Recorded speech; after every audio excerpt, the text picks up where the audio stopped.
எங்க அண்ணன் நிம்மதி இல்லாம போதுங்க.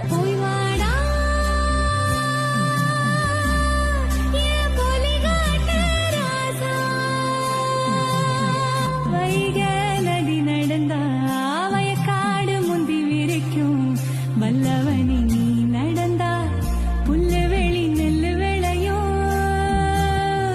எட்டு வச்சு போடா இவனே